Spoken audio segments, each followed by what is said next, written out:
Un hombre salió de prisión en 2007 con más de 700 años de condenas acumuladas en papel y 40 cumplidos en celda. En Brasil eso era perfectamente legal. La primera vez que mató tenía 14 años. La víctima fue un funcionario municipal. El motivo, un despido injusto. Es de su padre, no del suyo. La segunda víctima fue su propio padre, por haber asesinado a su madre. Ambos crímenes los narró décadas después sin remordimiento visible, con la calma de alguien que explica una decisión de trámite. Durante 4 décadas siguió matando, dentro y fuera de los penales. El número exacto es incierto. Él mismo dio cifras distintas en distintos años. Los registros judiciales documentan cerca de 47 condenas. Él habló en algún momento de más de 100. En 2018 salió por segunda vez. Abrió un canal de YouTube, el cual llegó a superar el 1.000.000 de suscriptores.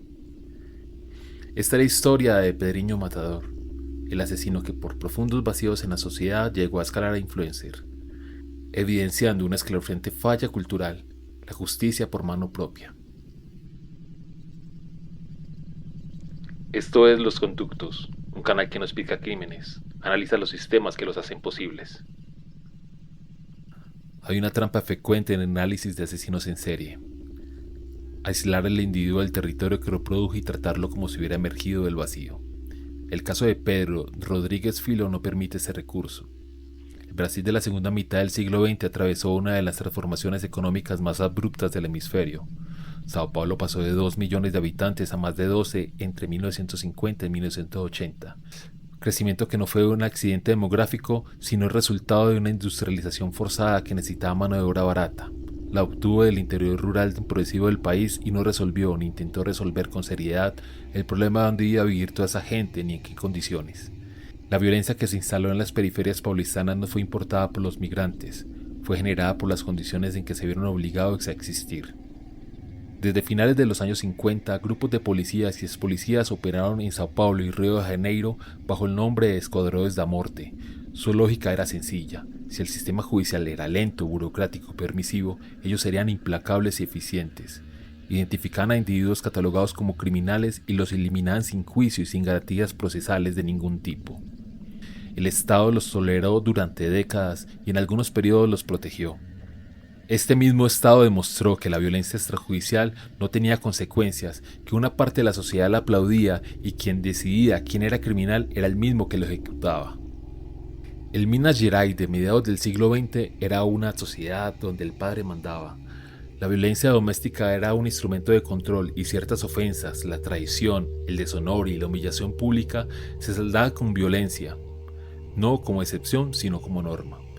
La misma lógica en escala doméstica: quien tiene el poder decide quién merece violencia y la ejerce sin rendirle cuentas a nadie. Del padre se podía esperar poco, del Estado se esperaba que interrumpiera ese ciclo. No lo interrumpió, antes lo confirmó. Pedriño Matador no inventó nada. Lo que el padre le enseñó en casa, el Estado se lo confirmó a escala. Que ejecutar a quien se cataloga como amenaza no tiene consecuencias. Cuando mató por primera vez, no estaba improvisando, estaba repitiendo un patrón. Pedro Rodríguez Filo nació el 17 de junio de 1954 en Santa Rita de Sopucas, Minas Gerais. Su padre era trabajador rural que constantemente golpeaba a sus hijos y a su esposa. Era tal la violencia que Pedriño tuvo que intervenir desde temprano para defenderlos. En varias entrevistas repitió el mismo relato: que su padre había golpeado a su madre embarazada y que desde ese golpe su cerebro había quedado dañado, que ese daño prenatal explicaba todo su ser. Ese es el tipo de historia que circula en las familias durante años hasta volverse mito. Y lo que Pedro hacía al repetirlo con insistencia era señalar al único responsable que podía haber, responsable que tenía cara, tenía nombre y estaba en la misma casa: su propio padre. Pedriño creció viendo eso. Que alguien salga de ese entorno con sangre en las manos no es insólito, pero que salga con 70 víctimas a lo largo de 4 décadas es otra cosa. El padre asesinó a la madre cuando Rodríguez Filo tenía aproximadamente 18 años. Esta situación llevó a Pedriño a matar a su propio padre en respuesta. Según sus propias declaraciones, en un acto de violencia simbólica, extrajo y consumió parte del corazón. Esto lo narró con la misma calma que narró el resto de asesinatos que vinieron después de este suceso. El primer homicidio documentado ocurrió en 1968. Pedriño tenía 14 años. La víctima fue el vicealcalde del municipio donde vivía la familia. La motivación fue directa. Ese funcionario había despedido injustamente a su padre del trabajo. Un adolescente de 14 años consideró que la respuesta proporcional a un despido laboral era el homicidio, una muerte como corrección de una injusticia que ni siquiera lo afectaba directamente a él.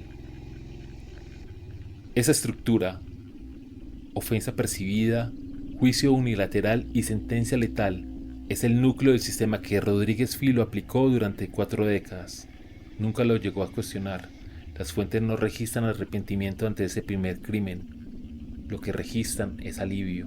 La justicia requiere 3 cosas que su sistema eliminaba: verificación independiente de los hechos, proporcionalidad entre el acto y arrepentimiento en caso de que se haya equivocado.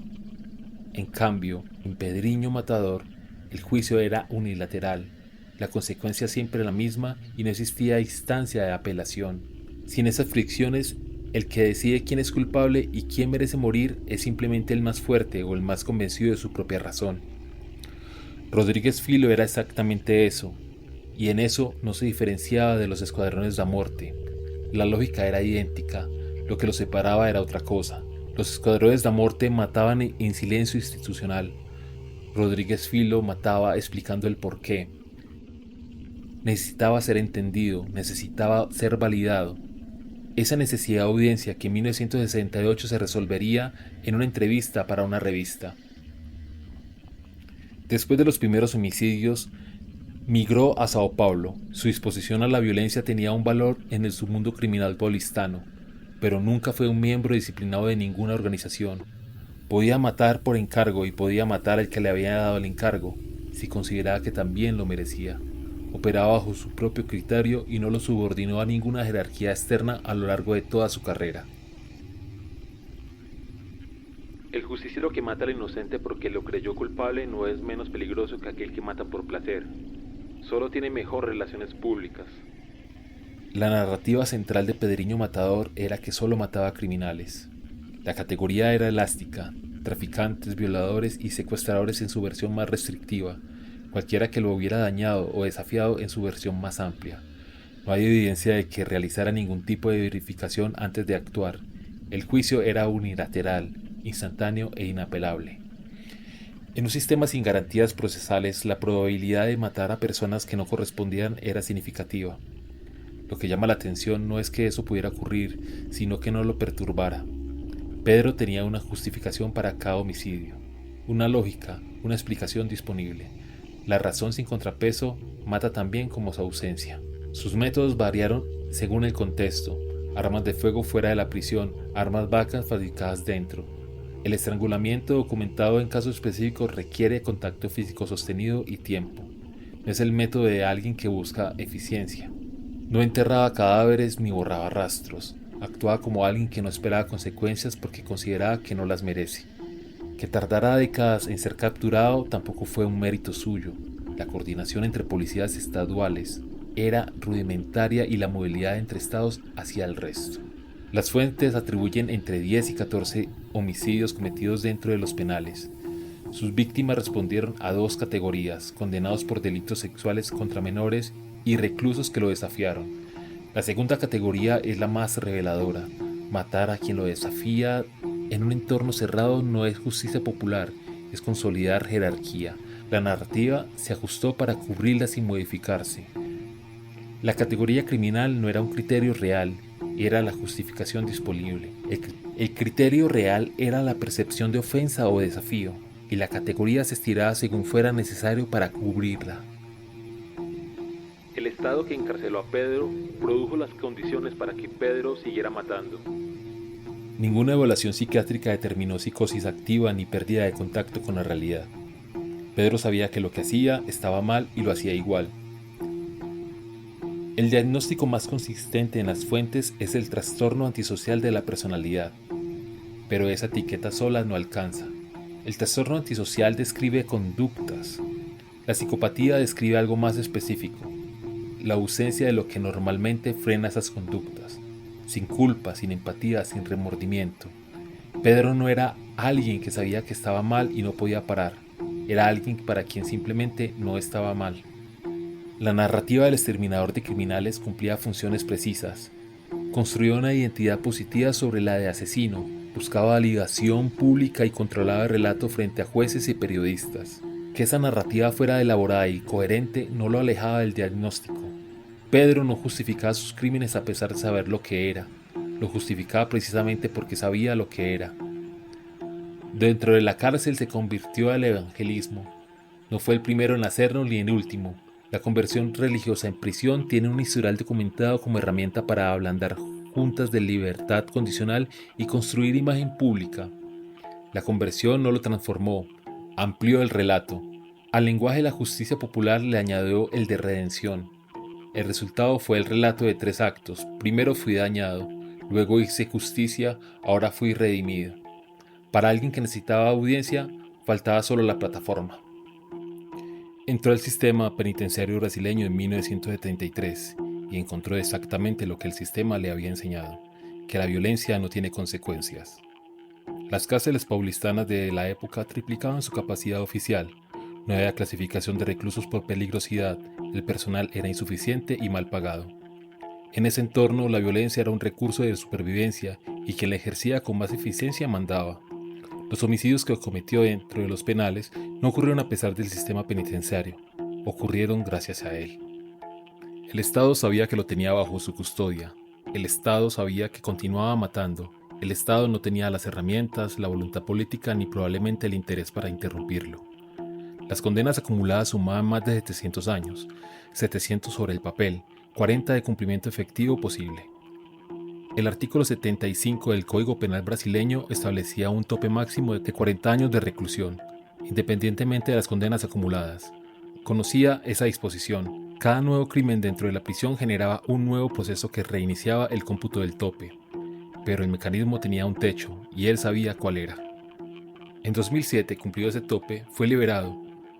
La controversia fue inmediata. Quienes consideraban que la ley exigía su liberación tenían razón. Quienes consideraban que liberarlo era un fracaso del sistema también tenían razón. Lo que ninguna de las dos posiciones preguntó fue lo más incómodo. Si el sistema penal sabía desde 1973 que iba a llegar a 2007 y que entonces tendría que dejarlo salir, ¿qué debería haber hecho durante esos 40 años que claramente no hizo? La respuesta es rehabilitación. Que no existía la voluntad ni los recursos para intentarla seriamente no es una circunstancia atenuante, es el problema. El artículo 75 operaba sobre un sistema sin recursos, sin programas y sin interés en hacer algo útil con el tiempo de reclusión. Una parte de la sociedad brasileña lo recibió en 2007 con admiración. Esa admiración no era hacia él, era hacia el vacío que llenaba, hacia la fantasía de una justicia sin trámites, sin demoras, sin garantías procesales. Esa fantasía no surge de la nada, surge de décadas de un sistema que falló a las mismas personas que ahora lo aplaudían. El problema es que el justiciero no resuelve ese vacío, lo explota. Cuando la gente celebra a alguien que mata sin proceso, lo que está expresando es que el proceso no les sirve, que el Estado no les sirve, que la justicia institucional es una promesa que no se cumple para ellos. La libertad duró menos de 4 años. En 2011 fue detenido de nuevo, acusado de amenazas y otros delitos cometidos tras su liberación. La segunda detención no demostró que el artículo 75 fuera incorrecto como principio. Demostró que el sistema no tenía instrumentos para gestionar lo que producía. En 2018 fue liberado por segunda y última vez. Tenía 64 años y había pasado más de 4 décadas en prisión. Salió al mundo de los teléfonos inteligentes y las plataformas de video y se adaptó con rapidez. Abrió un canal de YouTube donde narraba episodios de su vida y construía ante la cámara la misma narrativa que había construido ante periodistas y jueces durante décadas, la del justiciero que actuó donde el Estado no quiso actuar. El canal superó el 1.000.000 de suscriptores. La popularidad de Pedrinho en YouTube no la creó él, la crearon décadas de un sistema de justicia que falló a las mismas personas que ahora lo seguían.